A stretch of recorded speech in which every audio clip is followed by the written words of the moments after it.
Hey, what is up all you do-it-yourselfers? My name's Dylan Taylor, this is Dylan's DIY Workshop, and today I'm going to show you guys how I made a carving knife for my girlfriend so that she could do some carvings as gifts for Christmas.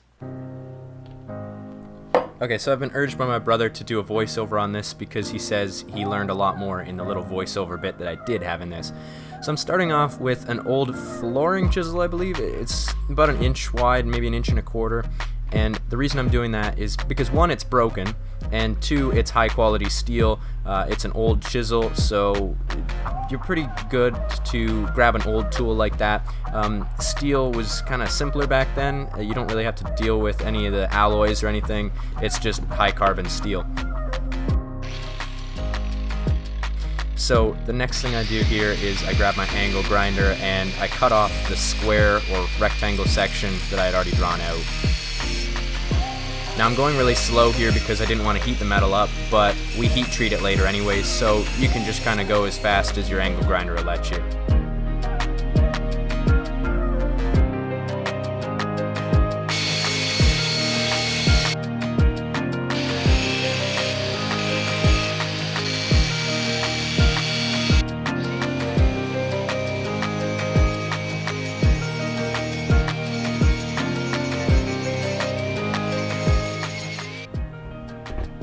So once I had the block that I wanted and it was completely rectangular, I put it in a pair of vice grips in my vise to heat it up.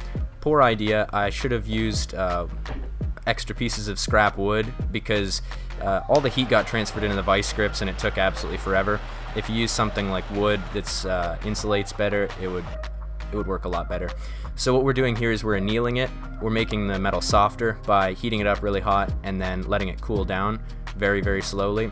So we'll be able to drill into it, and we're drilling the pinholes into the tang of the blade.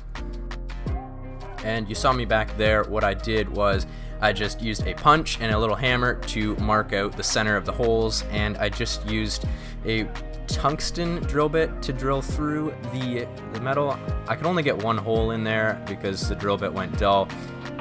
Just be careful that you don't ruin your drill bits like me, or that you have extra. Now we are cutting a slot in the block that we're using as the handle so that we can put the blade in it. And the kerf of that saw was almost the width of the blade, so it worked perfectly. And then we used a little bit of sandpaper with a popsicle stick inside of it so that we could get the inside of that crack smooth, and then just test fit the pins that we're going to use later.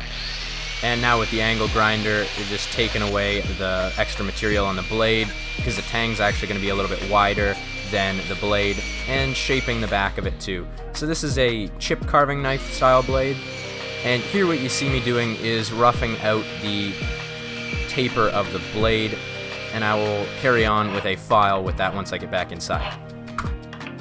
You want to make sure that you absolutely never pull the file backwards. That's how you ruin your files. Only push forwards to actually cut.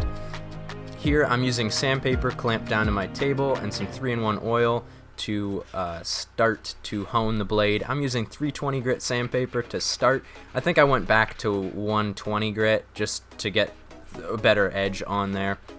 And you just carry on with different grits until it's the polish that you want. And now we're going to heat treat it. We're going to harden it. So heat it up till it's red hot, not so that it's yellow, but so that it's just cherry red.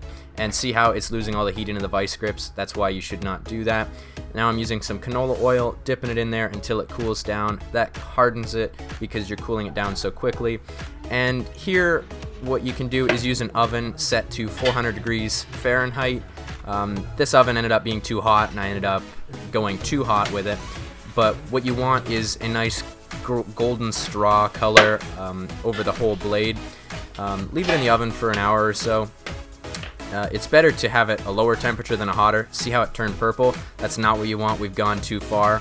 So what I did is I just hardened and did it again with a lower heat. Now we're just using a coping saw to shape our handle, and you could do this with a bandsaw. You could do it with a rasp like I'm doing here. Is however you want. There's a million different ways to skin a cat.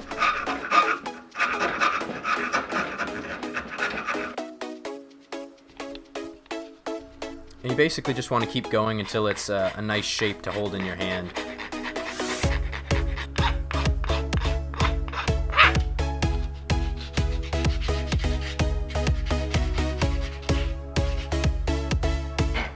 I'm just cutting a brass pin with a small hacksaw. Some 2-part epoxy, and we're going to mix that up really well with some toothpicks, and then put the blade right on in there. Just fill the entire inside of that gap.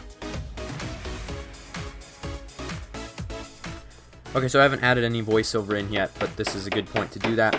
The blade pivoted back and forth, and this could have been avoided by having 2 pins. However, I didn't have room for 2 pins because I didn't leave myself enough room with the tang.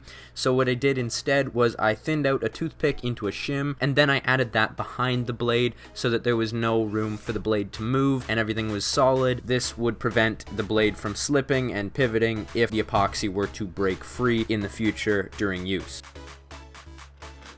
Alright, now you see me using a hacksaw, the same one, to cut the excess pin off. I've taped the blade just so that I didn't hit it with the saw. You gotta be really careful you don't hit it with a saw or a file because you will just ruin the edge that you've spent forever making. A way to check to see if the edge is sharp is to shine a bright light directly overhead and look to see if you can see any shiny bits. If you can, that's where it is not sharp, and that's what I'm pointing at right now. Now, that part of the blade didn't get hardened properly, so what I'm doing is I'm just getting rid of it with a file. It's an afterthought and a quick fix. It wasn't ideal, it's not what I wanted it to be, but it fixed the problem and the knife still works great. And you see me using a diamond file here as it says on the screen. That's the only type of file you can pull backwards because it's basically like a really high grit sandpaper. Now I'm just using some Clattman's beeswax to finish off the handle of the knife after I've sanded it down. Let that dry for a while and you should be good.